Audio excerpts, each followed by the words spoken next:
Timotej i Ivana žive u sretnom braku s 3 male djece. Obiteljska je sreća nepomućena sve dok Ivana nije oboljela od gripe. Nakon samo nekoliko dana umrla je od rapidne upale pluća u 32. godini.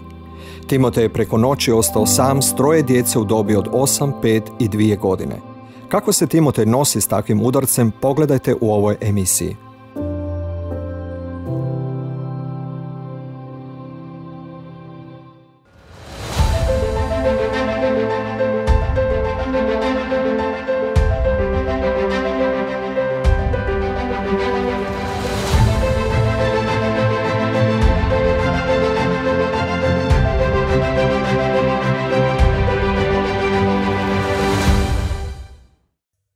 Smrt voljene osobe jedno je od najtežih životnih iskustava jer je upravo taj gubitak trajan, konačan i nepovratan.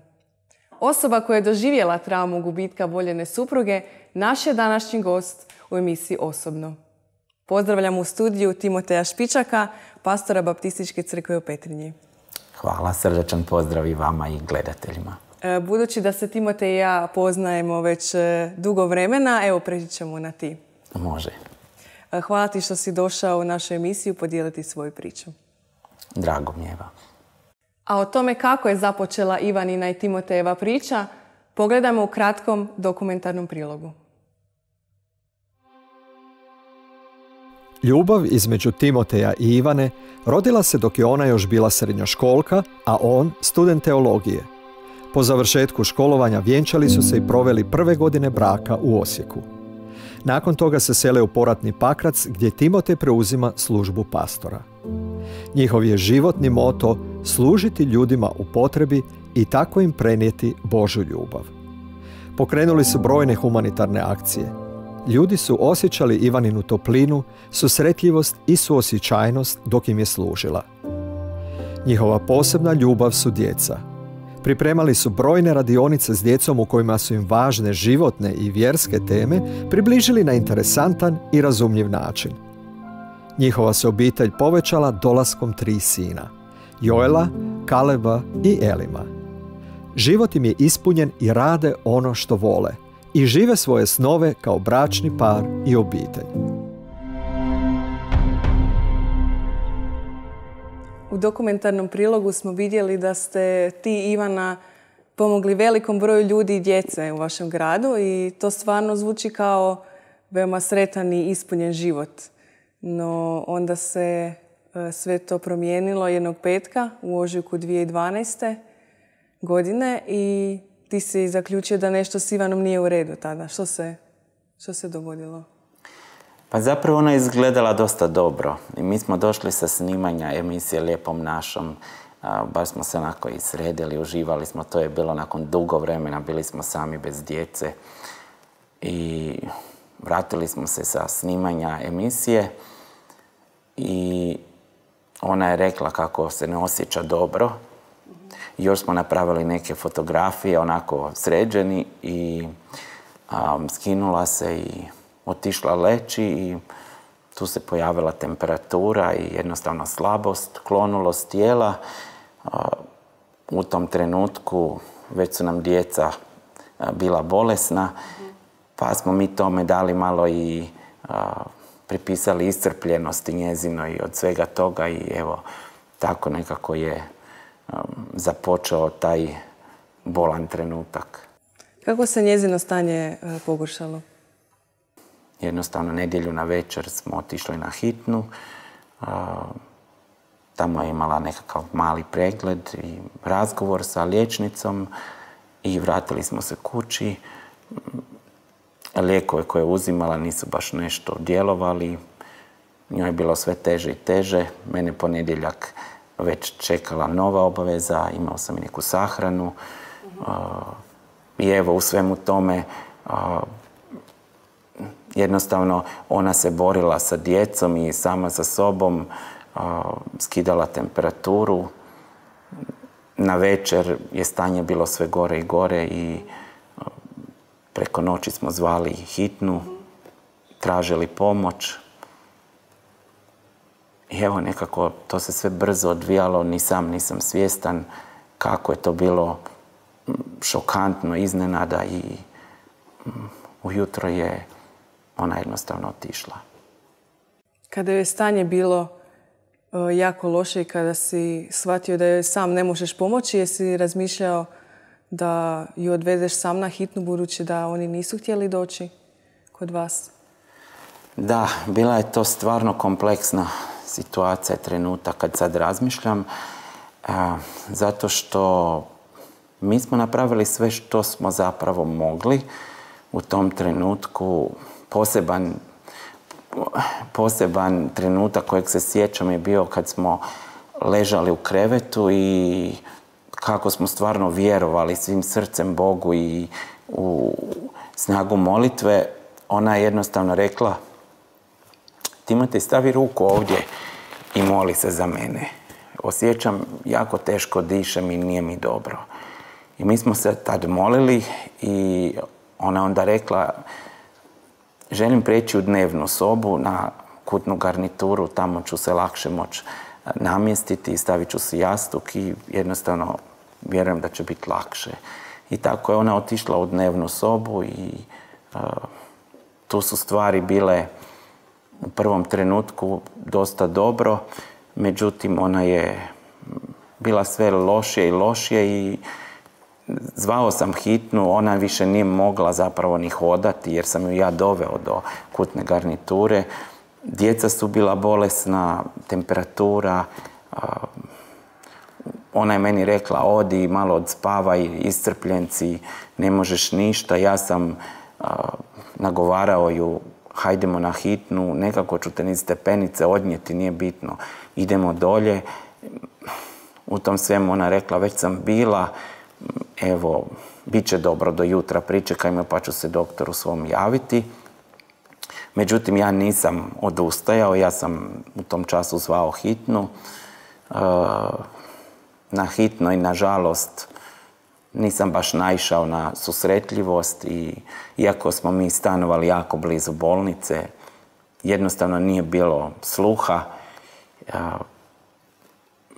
Zapravo možda je bilo i nerazumijevanje jer je mene liječnica pitala jesmo li skinuli temperaturu i ja sam odgovorio: temperatura je pala već odavno, ali njoj nije dobro i ona je iscrpljena. I kako su izgledali ti zadnji trenuci? Bili su duboki i bili su smireni. Cijeli njezin život na neki način kao da se pretopio u taj trenutak i ta njezina vjera u Boga i pouzdanje u Boga, mislim da je u tom trenutku pokazalo se stvarno, jer ona je bila jako smirena u svemu tome. Nije ništa prigovarala, ništa govorila meni nije dobro.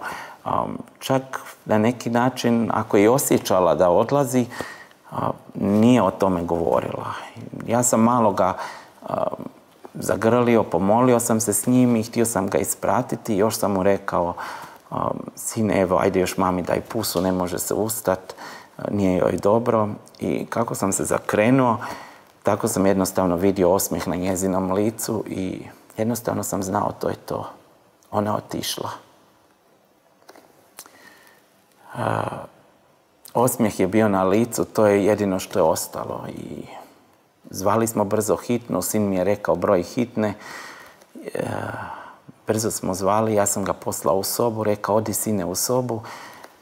I hitna se u času stvorila. Nevjerojatno, u sekundi ovdje i onda je nastalo sve osim mira. Što se potom dogodilo? Liječnik i ekipa koji su došli, one sirene, reanimacija, čitava drama usred dnevne sobe, to je bilo nešto strašno vidjeti, čuti, doživjeti. S obzirom da je liječnik koji je bio tad dežuran s hitnom bio njezin osobni liječnik, on je isto tako nešto vremena ranije izgubio suprugu i vidjelo se da je bio jako dirnut tom tragedijom, tim trenutkom i davao je sve od sebe i cijela ta ekipa stvarno pokušavali su ju vratiti natrag.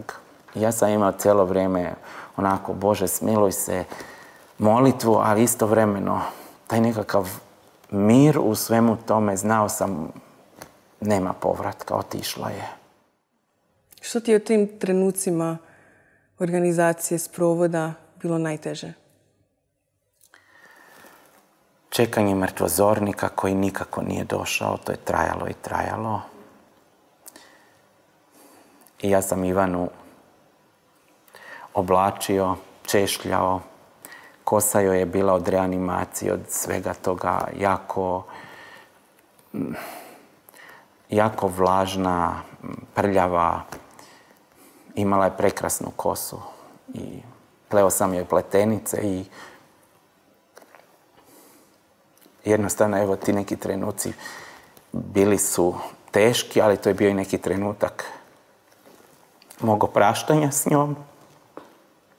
Istovremeno, grozni trenutak od toga bio je ući u pogrebno društvo i odabrati lijes. To mi je jako puno ljudi govorilo da je to težak trenutak. Ali za mene odabrati taj lijes bilo je zapravo na neki način predati ju negdje. Za mene su ti lijesovi bili svi odvratni. Pogrebnika sam poznavao, to je bio jedan jako drag dečko i on me pitao što i kako. Ja sam rekao, ja samo želim bijeli križ i bijeli lijes. Bijelog lijesa nije imao u tom času i pokazao mi je sve one smeđe, mrtvačke, odvratne. Onda sam odabrao tamo neki lijes i onda je on rekao, a sad treba odabrati još i posteljinu. To je nevjerojatno. Birat posteljinu. A izabrati posteljinu za nju koja je tako jednostavna, a ono sve nekako nebesko, zlatno, nakičeno s onim resama, s ovim, s onim, odvratno. Jednostavno, taj trenutak mi je bio strašan. Sve je to na kraju prošlo, to je bilo napravljeno, ali to je bilo strašno. Možda najteži trenutak. Dok si organizirao sprovod, što ti je bilo važno? Važno mi je bilo ostaviti poruku da bez obzira kako ljudi prolazili kroz teške okolnosti i rastanke i tugu, mogu imati nadu. Nadu nisam nikad izgubio i moja Ivana i ja uvijek smo htjeli ljudima govoriti o smislu života s Kristom. I to mi je bilo važno. Čak i u tom tužnom trenutku, kad sam morao birati i cvijeće, i lijes, i glazbu, i tko će što govoriti, reći na pogrebu, to je bila moja velika molitva i želja. Da ljudi koji dođu tamo, umjesto plača i tuge, stave svoju nadu u Isusa. Što se u tim trenucima događalo sa tvojim sinovima? Jesu li oni bili na sprovodu? Srednji sin bio je dosta bolestan i tog istog dana dok sam se borio sa izborom lijesa, cvijeća, organizacijom ovoga, istovremeno sam išao nekoliko puta za bolnicu i molio liječnike neka mu daju infuziju, neka ga prime tamo. Ovaj najmlađi koji je tad imao 2,5 godine, on je bio zbrinut, poslali smo ih kod dragih ljudi iz crkve. Ja sam išao ponovno u bolnicu, svi su očekivali neka roditelj bude ovdje. Evo, jednostavno, neopisivo što čovjek može kroz jedan dan života proživjeti, kroz što može proći. Nadnaravna snaga je bila potrebna jednostavno. Suočiti se sa svim tim, ući u bolnicu, moliti. Na kraju je završio na odjelu, nije govorio, infuziju je primao, 24 sata. Poslije toga su mu još infuziju produžili. Molio sam neka najstarijeg sina prime i bude s njim u bolnici, praviti mu društvo. Tako da evo, tijekom sahrane to je bila jedna dobra stvar ili okolnost da oni su zapravo bili u bolnici i ja sam na neki način bio rasterećen znajući da su oni pod nadzorom i zbrinuti. Mi smo otišli na ukop. Jednostavno, kao da sve što si imao u životu, sve ti je bilo u jednom trenutku oduzeto. Bio je to stvarno težak trenutak. I kad sam ušao u mrtvačnicu i čuo glazbu Isus moj prijatelj, bilo je nešto predivno. Kao da nisam bio u mrtvačnici. I to su mi poslije i ljudi rekli. Dok smo ulazili unutra izraziti sućut, bojali smo se što ćemo vidjeti, doživjeti. Čuli smo samo glazbu. I bilo mi je drago to. Bio je težak trenutak. Istovremeno nismo znali još od čega Ivana stvarno umrla. Liječnici su inzistirali da je bilo gušenje i ja sam dokazivao da ona ništa niti jela, niti pila u tom času i nije se ugušila hranom, niti ičim drugim. Na dan ukopa mene je zvala doktorica i pitala hoćemo li napraviti obdukciju. Ja sam mislila da je to već bilo napravljeno. To se naravno trebalo potpisati, pa taj protokol potpisivanja, pa razgovor sa liječnicom. U jednom trenutku mi to uopće nije bilo važno. Vjerujem da ju je Bog tamo stavio.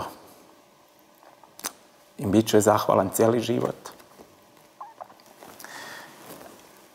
Što je rekla, moramo napraviti obdukciju, za vaše će to biti dobro.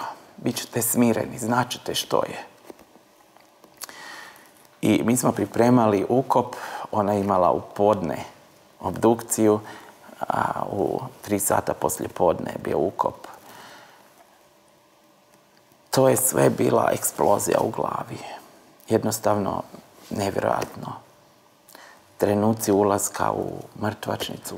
I tu se pojavila ponovno ta doktorica. I oni su mene i Šogoricu odveli do njezinog tijela. Šogorica ju je našminkala tamo.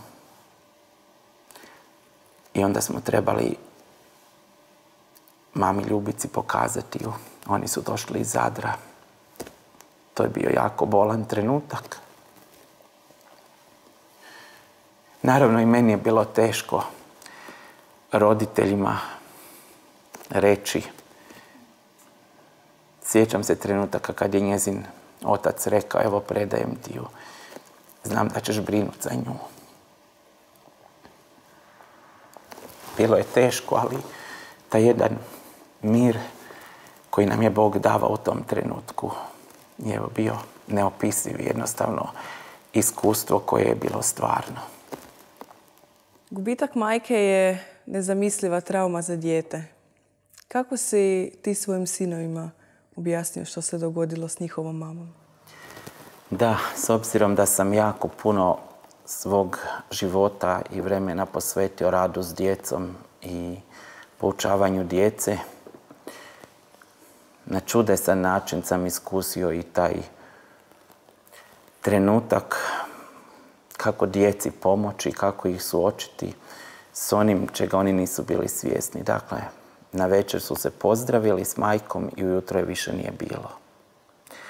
Oni je nisu vidjeli, nisu znali išta od ovoga što se događalo. Mi smo ih uspjeli iz sobe nekim čudesnim načinom maknuti, da ne vide ono što se događalo u dnevno, jer sam svim srcem htio da ju ne vide onako kako je izgledala beživotna i da ju pamte po tome kakva je bila njihova majka. Kada danas razmišljam, sretan sam što sam to uspio i Već sam bio spomenuo kako su dečki bili u bolnici i srednji sin je bio u dosta teškom stanju. I na dan sahrane mene su zvali iz bolnice i molili mogu li doći i biti uz dijete, s obzirom da je odbijao infuziju, šutio je, nije govorio, sestre nisu ništa mogle napraviti i zvali su me mogu li ja na neki način biti u tom trenutku. I ja sam se morao suočiti s tim i jednostavno reći njima da mame nema ovdje. I kad sam došao u bolnicu, odnosno cijelim tim putem do bolnice, molio sam se i rekao sam Isuse, trebam te u toj sobi.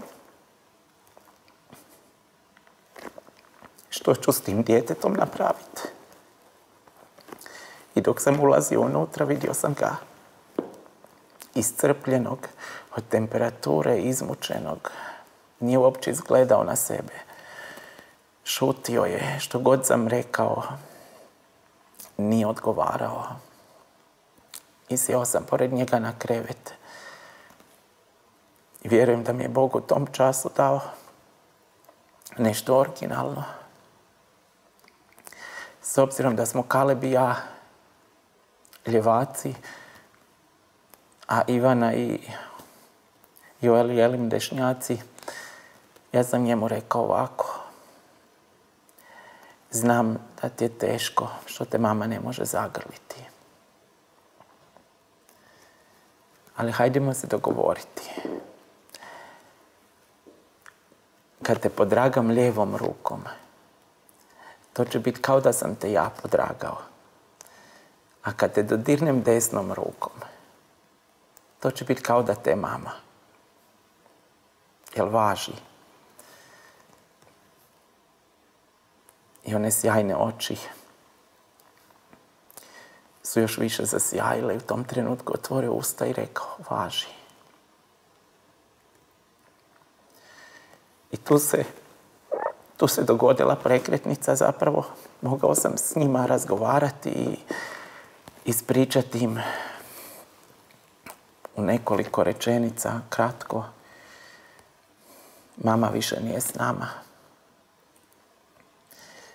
No nisam htio puno zbog toga što sam znao da će doći tek trenutak suočavanja s tim.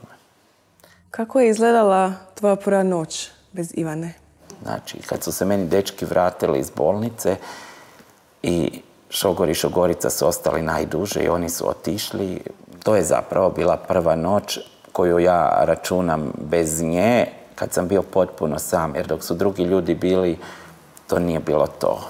Spremao sam ih spavati i ušao sam u sobu, onako organizirano, smireno, to ću sve napraviti kao inače, s malo inata.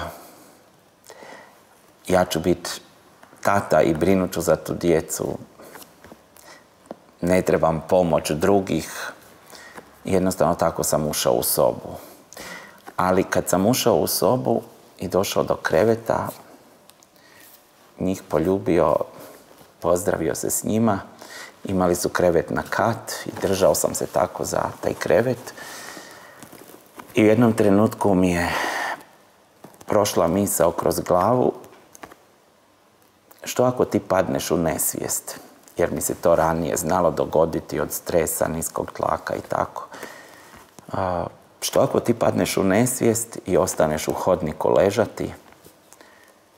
Uspio si sakriti dečke od toga da ne vide mamu, ali sad si sam i ako se to dogodi, nećeš ih moći poštedjeti toga. Tebe će oni pronaći, vidjeti i kako će se oni osjećati u tom šoku, što će se onda dogoditi. I tako 1000 pitanja kroz glavu. Ja sam bio svjestan da je to bilo stvarno od sotone. Jednostavno, jedno za drugim pitanje. Mene je to počelo lediti, uhvatio sam se za taj krevet i osjećao sam kako se ne mogu pomaknuti. Jednostavno, kao da mi je tijelo bilo paralizirano od glave. Taj jedan strah ne za to što će sa mnom biti, nego je baš za njih, što će s njima biti. I u tom času sam se počeo s Bogom objašnjavati. Rekao sam, ja ti vjerujem. Uvijek sam ti vjerovao. Ali ako si im uzeo majku, ja im ne mogu biti majka i otac, sad im ti budi majka i otac. Jednostavno tako. Ja s Bogom razgovaram svaki dan. I tad sam razgovarao tako kako sam se osjećao. Baš me briga. Ti im sad budi majka. I dobio sam u tom času od Boga odgovor. Netko bi pomislio kako Bog instant tako odgovara. Meni je stvarno odgovorio kroz neke riječi koje sam se sjećao, koje nikad ranije nisam izdvojio i nisam nad njima prebivao i razmišljao što Bog kroz to govori. 49. poglavlje knjige proroka Izaije. Evo, pročitat ću nekoliko redaka baš koji su za mene bili posebni. Kličite nebesa, veseli se zemljo, podvikujte planine od veselja. Jer Jahve tješi narod svoj. On je milosrdan nevoljnima. Ovako govori Gospod Jahve. Gle, u dlanove sam te svoje urezao. Zidovi tvoji svagda su mi pred očima. Evo dajem rukom znak narodima i zastavu svoju dižem plemenima. Vratit će ti u naručju sinove, nosit će ti kćeri na plećima. Kraljevi će biti tvoji skrbnici, a kneginje im tvoje dojkinje. Klanjat će ti se licem do zemlje i prah će lizat s tvojih nogu i značeš da sam ja Jahve koji se ume uzdaju. Neće se posramiti. Ja sam jednostavno u tom času, razmišljajući o tome da će kraljevi i kneginje postati dojkinje mojoj djeci, nevjerojatan mir doživio i predao sam se Bogu. Ja sam osjetio da je ta zmija koja je moje tijelo paralizirala, jednostavno ovako od glave krenula dolje i otišla. Više nije bilo noći, niti jedne, u kojoj sam se morao suočiti sa ovim. Bilo je posebno. Kako je rekao Job, poznavao sam Boga onako, ali sad sam ga doživio. Stvarno moćno i taj trenutak mi je ostao upečatljiv. I kasnije, kroz dane, Bog mi je pokazao da je njegovo obećanje, koje se nije odnosilo na mene, nego Božjem narodu tada, ali u ovom času je za mene značilo sve, jednostavno bilo za mene. Bog je na neki poseban način skrbio i dan danas skrbi za nas. Možda moram spomenuti, ne znam, u mirovinskom gospođu koja je radila, koja mi je pomogla sa dječjim doplatkom, nisam ju uopće poznavao osobno. Sutkinju koja je pronašla rupe u zakonu, riješila neke stvari. Jednostavno nebrojeni niz ljudi koji nisu bili moji prijatelji, koji me nisu osobno poznavali, bili su na nekom utjecajnom mjestu. Jednostavno sam vidio kako je Bog te kneginje koristio. I zahvalan sam mu za to. S obzirom na to da ste ti, Ivana, imali veliku ulogu u crkvi u Pakracu, kako se njezina smrt odrazila na život crkve i vjernika? Kako su naši životi bili stopljeni s braćom i sestrama, vjernicima crkve u Pakracu. To je bio veliki šok za crkvu. I činilo se nekako kao da nije bilo pravedno govoriti samo o mom gubitku, nego o zajedničkom gubitku. Iako je moj osobni na neki način bio puno dublji i snažniji. Ali opraštajući se sa suprugom i majkom, opraštao sam se i sa velikim suradnikom u službi. Opraštao sam se sa najboljim prijateljem. To je činila i crkva istovremeno. I bilo je tu nekih savjeta. Bilo bi dobro otići, maknuti se. No vjerujem da mi je Bog u tom času dao taj jedan mir i sigurnost da sad nije vrijeme otići od tamo. Moram biti ovdje i zbog sebe, i zbog crkve, i zbog djece. Jednostavno taj trenutak bio je važan. Odvojiti mene od crkve u kojoj sam služio značilo bi odvojiti me od ljudi koji su mi bili velika podrška i ohrabrenje, koji su me poznavali. 12 godina smo bili u Pakracu u crkvi, u tom odnosu, jednom prekrasnom prijateljstvu, i odvojiti mene od crkve u tom času značilo bi i članove crkve jednostavno ostaviti u njihovoj tuzi i jadu.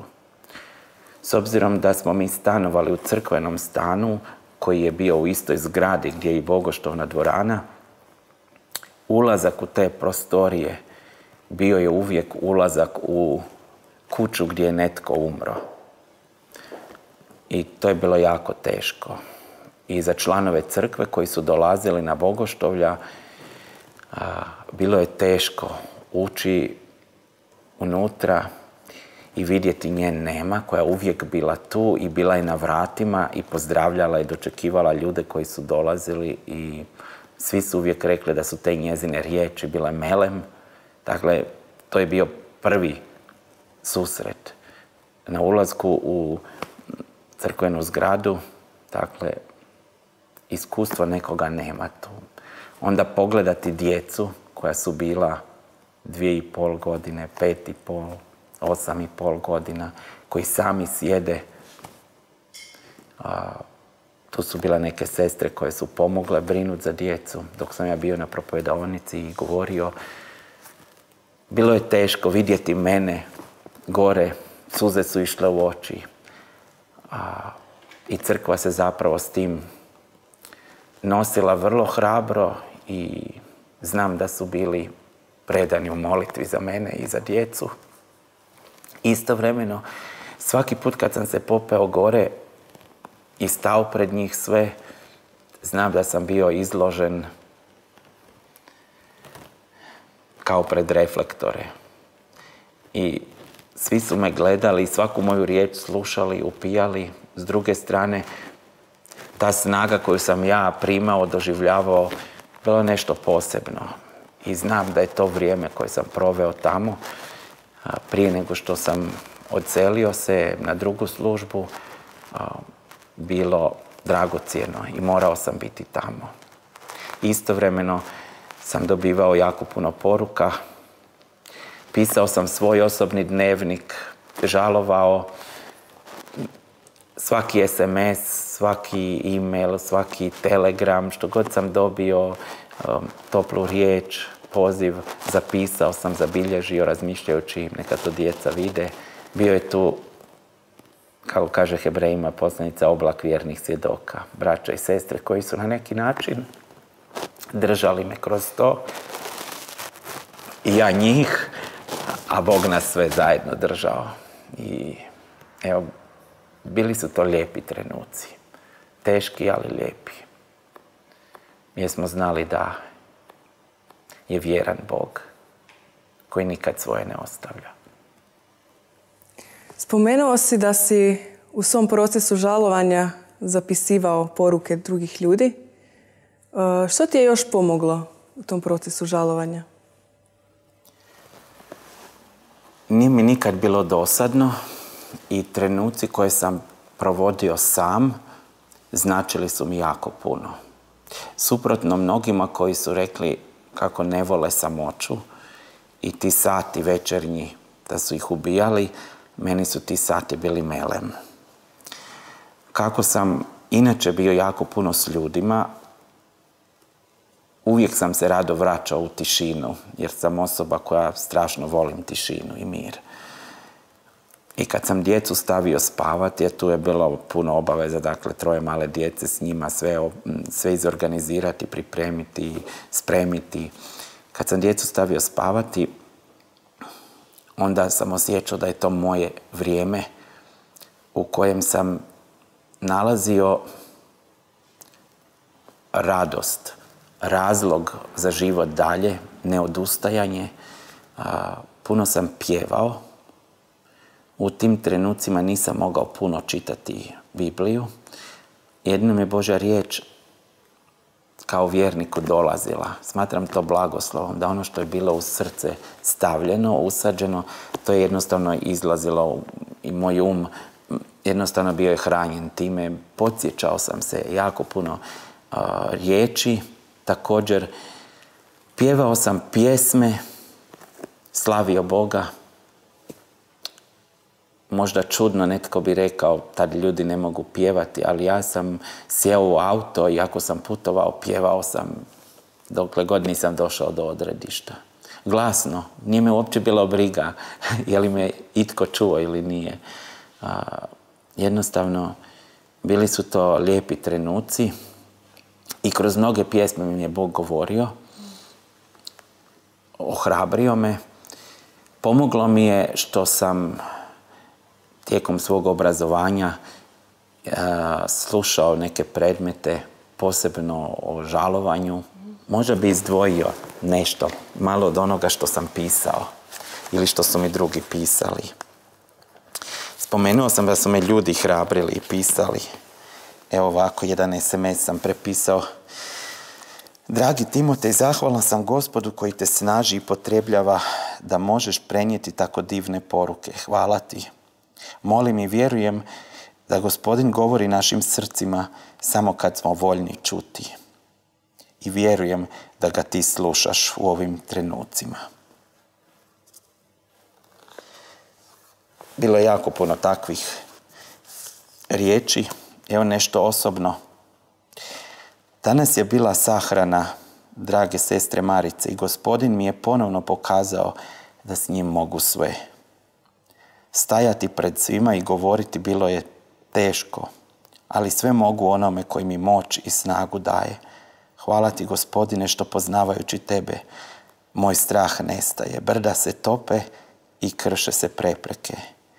Blagoslivljam moje susjede, Sanju i Krešu, što su pazili na djecu. Blagoslivljam svoje roditelje koji su pazili na dečke noćas. Gospode, hvala ti što mene tješiš, da ja utješen mogu tješiti istom utjehom druge. Danas je 8 mjeseci otkako si otišla bez pozdrava, tiho i sa osmijehom. Nikada tolika praznina nije razarala moje srce kao ovi dani. Ponekad mislim da ću se raspasti od boli i tuge. Moj dom i sve što smo sanjali i gradili, sve je pokopano s tobom. Hvala dragom Bogu što nikada nećeš osjetiti niti iskusiti ovakve teške večeri. Kada čekam i čekam, ne znam što, sve je hladno, tebe nema i osjećam tvoju ljubav. Gospodine, slavim te, jer kad sve utihne, tad dolaziš ti. Slavim te, pastiru moje rane mladosti, pa do sada što me na zelenu pašu izvodiš usred pustinje, što si moja oaza. Hvala ti što si tu. Dođi nam, Emanuele, i oslobodi narod svoj. Bila je to adventska pjesma. Advent je bio težak i vrijeme koje bismo rado proveli s obitelji. Nedostajali su ti trenuci, ali Bog je davao snagu. Gledam iza sebe i jednostavno slavim Boga za to iscjeljenje koje je donosio kroz te trenutke. Kako je izgledao proces žalovanja? kod tvojih sinova? Tom procesu žalovanja prethodila je priprema. Ni sam nisam znao kako je Bog puno stvari u mom životu izdizajnirao kako bi nas pripremio za sve ovo. Dakle, ljeto prije nego što se dogodilo ovo, mi smo bili u Zadru kod Ivaninih roditelja i tamo je jako blizu groblja i mi smo se šetali s djecom i da smo prolazili preko tog groblja i ja sam osjećao da moram tu stati. I dečki su pitali kako to izgleda kad ljudi umru. I mogao bi to i pokazati ovako. Ja sam legao dolje na onaj šljunak i nepomično ležao i rekao sam, još se ne vidi ni da ljudi dišu, znači oni više ne mogu disati, oni tako budu kad umru. Onda se izabere jedan lijepi kovčeg u koji se njihovo tijelo stavi i onda ih se stavi na groblje. Groblje je često puta uređeno, izgleda kao vrt i tu se stavi one koji su umrli i onda se dođe u posjetu, donese se cvijeće i razmišlja se o onome kako je bilo lijepo dok su bili živi i kako smo boravili s njima. Moja Ivana je u tom času bila malo rezervirana i onako je mislila mogu li oni to, s čim ih ja suočavam, mogu li oni to uopće razumjeti i podnijeti. No ja sam nekako mislio da djeca u toj dobi jednostavno moraju se s tim susreći. Prije nego što bake i djedovi odu ili netko blizak, najbolje ih je suočiti s tim na vrijeme. To se zapravo pokazalo najboljom stvari koju sam napravio toga ljeta. Dakle, kad je Ivana otišla, dečki su došli iz bolnice, ja sam ih morao odvesti na groblje. Mi smo išli tamo, napisali smo pismo mami, ponijeli smo to u mamin vrt, bilo je jako puno cvijeća, vijenaca kojima je bio grob prekriven. Došli smo tamo, evo dečki su lijepili naljepnice, pisali mama puno te volimo. I to smo ponijeli sa sobom i stavili smo tamo na grob. I ja sam trenutak zastao. Oni naravno onako razigrano dječje polu, ne shvaćajući uopće što se događa, što je smrt, kako to izgleda. Oni su sjeli tamo, mali se igrao, uzimao kamenčiće, hodao okolo. I onda je, mislim, najstariji sin rekao, tata, a mama je isto tako bila onda, kako si rekao, bez života, ležala. Ja sam rekao da. I onda je tata izabrao lijes, izabrao sam 3 buketića cvijeća koji smo stavili na taj lijes. To je bilo od vas. Jedan od tebe i jedan od Kalebovi i jedan Elimov. I onda smo mamu ovdje stavili u grob i to će sad biti njezin vrt. Kad budemo dolazili ovdje, donijet ćemo cvijeće, posadit ćemo nešto i sjećat ćemo se mame i lijepih trenutaka koje smo s njom imali. Naravno da su tu bila pitanja, a zašto je Bog uzeo mamu? Zašto je mama morala otići, svi drugi imaju mamu, a mi nemamo? Morao sam im ukazati i na neku drugu djecu koja nemaju majke i koji su bili hrabri i koji su uspjeli u životu i rekao sam, mi smo hrabri, mi ne odustajemo. Pokazat ćemo da iako nemate majku u životu, možete biti hrabri, uspješni, možete napraviti dobre stvari. Činit ćemo to i zbog mame. Ona bi se veselila svakom vašem uspjehu i mi ćemo to činiti. Za Joela, najstarijeg, to je bilo teško jer ona je počela s njim svirati klavir i trebalo je proći kroz taj trenutak, ponovno sjesti za klavir i svirati. Ja sam sad bio pored njega, ne mama više. I tu sam rekao, gle, ajde sviraj, svaki put kad sviraš, sviraj za mamu, sjeti se toga, ona će biti ponosna sa svakom skladbom koju izvedeš. To će biti nešto predivno. Puno toga. Dan danas puno pričamo, rastužimo se. Ali vjerujem da ne smijemo djece skrivati ništa. Na njima razumljiv način moramo ih sa svime suočiti, sve im otkriti, sve im reći. Oni su vidjeli mene, bez obzira što sam se ja skrivao i nisam puštao suze toliko jako pred njima, ali vidjeli su me.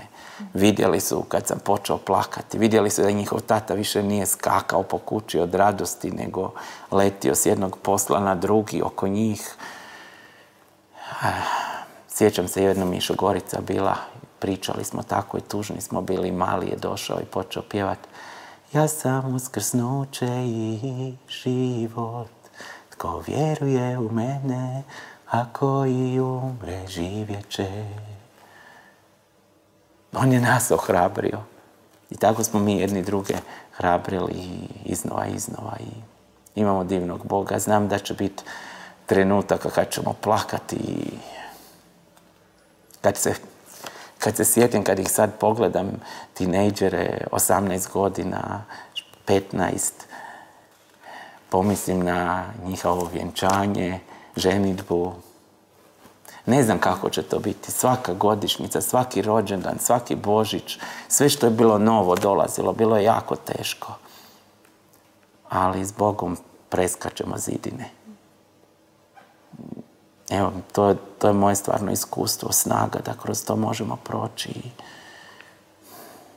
misliti nećeš više nikad biti isti. Naravno nisi isti, ali si promijenjen, ispunjen, skroz svjestan okolnosti u kojima jesi i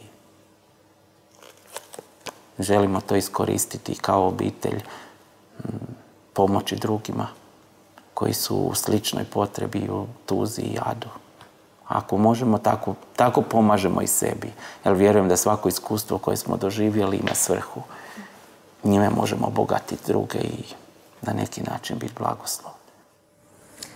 A o vlastitom gubitku majke popričali smo sa Timotejevim sinovima. Što su rekli? Pogledajte u sljedećem dokumentarnom prilogu.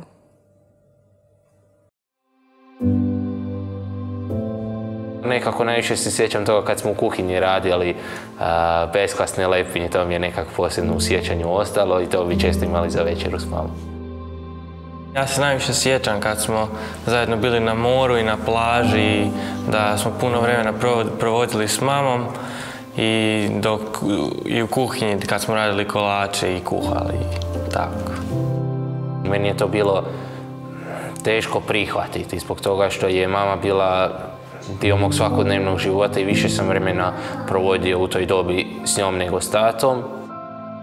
Ja mislim da zbog toga što sam bio stariji sam već mogao razumjeti što to znači kad neka osoba umre i istina je da je u početku bilo teže, ali s vremenom moraš prihvatiti taj način života da živiš samo sa jednim roditeljem i da se možeš samo prisjećati na one lijepe uspomene koje si stvorio s drugim. Pa ja mislim da onda u tom trenutku dok sam bio tako mali nisam odmah shvatio, ali što sam više bio stariji, to sam shvatio da neće život biti kao što svi drugi imaju dva roditelja i kad vidimo druge kak imaju mamu i tatu i teže je zato što možda bi bilo nam lakše i bolje bi se osjećali, ali morali smo to prihvatiti i naučili smo se tako. Naučiš na neki način što to znači i preuzimati neke odgovornosti u kući puno više nego kad živiš s oba roditelja.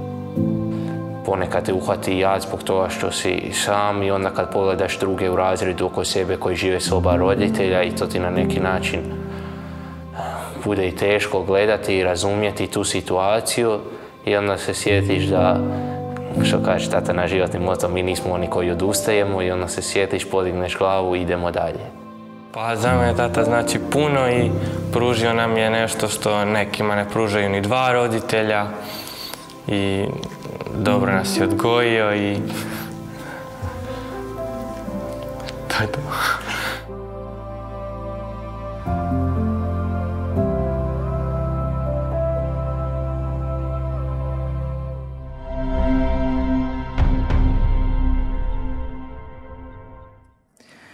Mnogi ljudi u ovakvim traumatičnim trenucima propituju sami sebe i svoju vjeru. Kako je izgledao tvoj osobni odnos s Bogom i jesi li se ti pitao ista pitanja? Jako puno ljudi me je upravo to pitanje pitalo. S obzirom su znali tko sam, uvijek su mi rekla kako je to Bog dopustio da ste vi tako dobri i uvijek puni sućuti, spremni pomagati drugima, zašto je Bog dopustio sad vama da Ivana ode? I naravno da sam i sam sebe pitao zašto Bog takve stvari dopušta i zašto je to bilo baš meni. Zapravo mislim da se pitanje nastavlja svakog dana.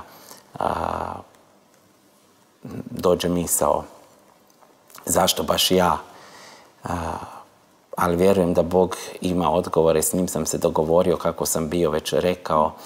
Bože, ja te ne razumijem, ali ti vjerujem.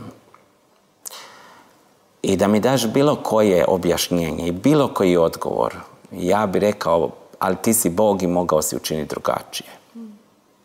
Ali zato što te ne razumijem, a čvrsto ti vjerujem i odlučujem ti vjerovati, zato to tako prihvaćam. I s druge strane, zašto ne ja i zašto ne meni? Ako smo mogli primati toliko blagoslova, kako kaže ona pjesma, ti daješ i uzimaš, morao sam doći do toga i reći, Gospodine, ti si dao, ti si uzeo, znaš zašto, razlog, evo ja ti vjerujem.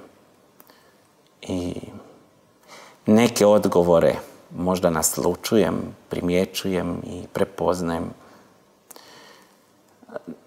da mi je Bog kroz sve to dao možda neko više iskustvo koje je bolno, ali može biti iskorišteno za blagoslov i iscjeljenje mnogima, a s druge strane puno toga ne razumijem, ali je li to uopće važno? U životu puno toga ne razumijemo. Važno je zapravo tko je za nas Bog i kakav je naš odnos s njim. I staviti svoju malenu ruku u ruku velikog Boga i vjerovati mu. To nije izazov samo za djecu koja moraju vjerovati svom roditelju, nego i za nas, odrasle ljude. Vjerujemo li da Bog u našem životu ima nešto posebno, ima svoje planove. To nisu planovi nesreće, nego planovi mira i nauma za blagoslov, nadu. Na Ivaninoj sahrani ste čak pjevali pjesme. To nije uobičajeno za mnoge sahrane, ali zašto ste vi to ipak odlučili učiniti? Tamo je bila pjevana Ivanina pjesma. Kad je ona svoj život predala Isusu i istinski uzvjerovala i prihvatila njega svojim spasiteljem, slušala je jednu pjesmu koja je obilježila njezin život. To je vrlo stara pjesma, a uvijek iznova nas je vraćala na početak, svrhu našeg života, za što živimo, zbog čega nešto činimo. A koja je to bila pjesma? To je bila pjesma, evo ja sam ju zapisao ovdje, dakle. To je Bog koga slavimo mi. To je Bog kome služimo mi svim što jesmo, što imamo. Bog koga ljubimo, on je za nas dao svog sina. I nekako sam htio zabilježiti to od drvenog križa bijelog koji je bio na ukopu nošen. Ja sam izrezao ovo i evo imam ovaj križ u dnevnoj sobi kao podsjetnik da je Isus moja nada, moja snaga, moje uskrsnuće, moj život. Evo, to je moj život. Pjesma je to. Slaviti Boga. Ljubiti njega svim srcem. Timotej, tvoja snaga i tvoja vjera da se uspiješ suočiti sa smrću svoje supruge je zaista inspirirajuća i ohrabrujuća. Imaš li možda nekakve riječi ohrabrenja za gledatelje koji se možda upravo sada nalaze u istoj situaciji? Kaže jedna pjesma, nema takve noći koja može zaustaviti izlazak sunca. I nema takve tuge i boli koju Bog ne može dotaknuti, ukloniti, iscijeliti. I moja životna priča i moje iskustvo jednostavno daje na neki način potvrdu tome. Svu svoju nevolju, svu svoju tugu, svoj jad, svoju traumu predaj Bogu.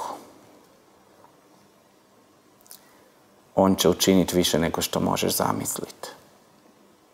Gledajući nazad svoj život, jednostavno ne mogu zamisliti da se sve to dogodilo. Ali evo živim.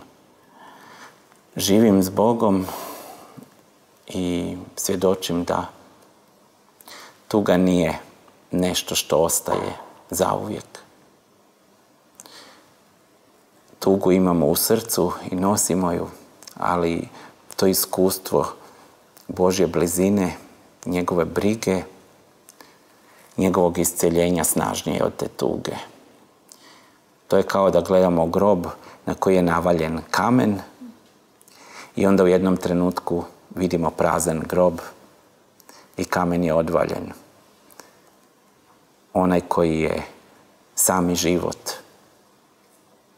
on je taj koji može u tvojim ruševinama i u tvojoj tuzi dati smisao i život. Timote, hvala ti što si sudjelovao u našoj emisiji i stvarno si nas ohrabrio svojom pričom. Hvala vam što ste me pozvali. A vi, poštovani gledatelji, ako imate bilo kakvih pitanja ili nas želite kontaktirati, potaknuti ovom emisijom, nazovite nas na prikazani telefonski broj ili nam pišite na prikazanu adresu elektroničke pošte. Hvala vam što ste bili s nama. Do iduće emisije želimo vam svako dobro i Božji blagoslov.